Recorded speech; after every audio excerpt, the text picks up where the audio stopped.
All right, this is Bart with the Bicycle Rider YouTube channel, and today we're here to finish a project we started a while ago as far as mounting some gravel Crank Brothers wheels. And I'm going to be mounting this up to my Marin X10 today, and this is a bike that we've done a couple videos on, and I'm really impressed the way this bike rides. I've put several thousands of miles on the stock wheel set that this bike came with, but we really wanted to do a little bit of an upgrade. One, because we're getting ready to put this bike in a gravel race series against some bikes that are cost a lot more than this does. So I figured, you know, a good upgrade for your money is a gravel wheel set, or a wheel set in general. And this really isn't Crank Brothers' highest end wheel set. It's their this is their Zinc 29. And this is a kind of an entry-level wheel set as far as price goes, but as far as what we found performance-wise, this wheel set is more valuable, way above what its price point is. And we've done several videos on the benefits of Crank Brothers wheels, so you can revisit some of those, so I don't take up, you know, a bunch of this video's time with stuff we've already talked about. But we have been really happy with the way that Gary's bike turned out with the Crank Brothers wheel set, and this is the Marin Four Corners, and we have really seen a big performance upgrade since Gary has mounted these wheels up to his bike. And you know, this is not a high-end race bike, but it's just a really good sturdy bike that we use for multiple purposes. And since we've had these wheels on Gary's bike, we really haven't had any problems. And if we do have problems, we anticipate we can fix these problems real easy without having to dismount tires and stuff, and that's because of the spokes. But as far as performance goes, I think they roll a bit better than what Gary took off his bike stock. Weight-wise, they're a little bit lighter, and just the way they carry speed is awesome. And you know, Gary's built a nice sturdy bike here, so the last thing he wants is problems out on the trail or anywhere he rides. And with Crank Brothers, he's pretty much assured that he's got a rock solid wheel set, and it didn't cost him, you know, an arm and a leg like some of the other wheel sets you can buy.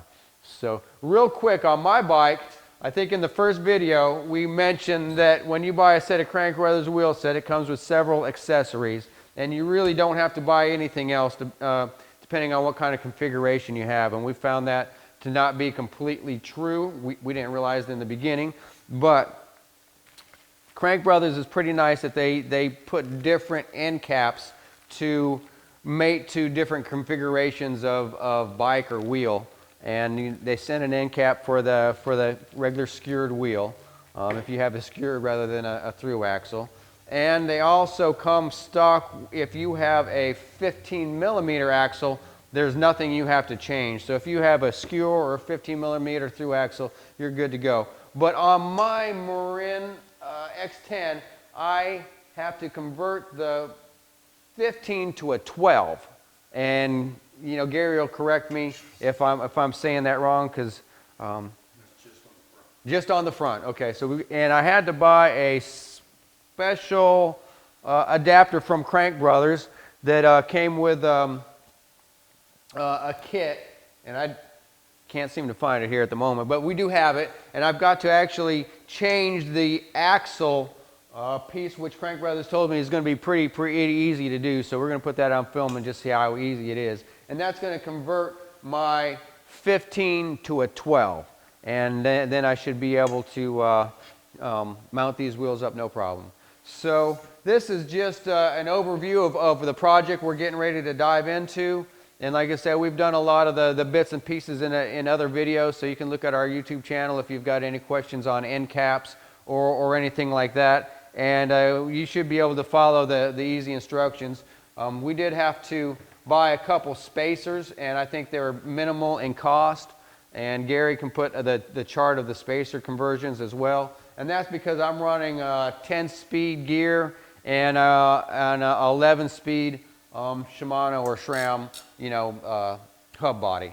So I'm going to have to install these two spacers before I put my cassette on. So there are a few things that we didn't anticipate when we made our first video, but now that we're finally going to put these rims on my bike, we'll get to see the finished product. And I just I'm so excited because I know Gary's been very, very happy with his finished product. Another thing I'm going to do is mention the Continental Speed Ride tires. And like I said, I've had several thousand miles of mixed terrain, and some of that includes some really, really heavy duty gravel racing with some very fast competitors.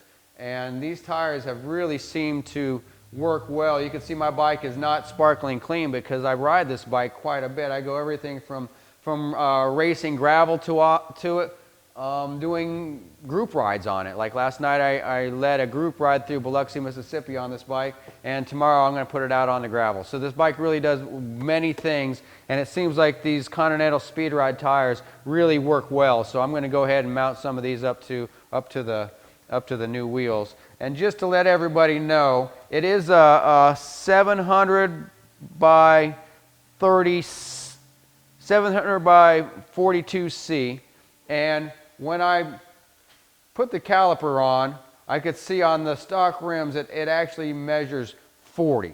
So you know, every rim and tire combination is not going to be exactly what the box has it. It's going to be you know, what your rims are and how much flex the sidewall has. So this comes right at about 40 with this combination. And I'll be curious when I put the Crank Brothers wheels if it changes or not. So anyway, we're getting ready to dive into this project, and I can't wait to see the final results. Thanks for hanging in there with us.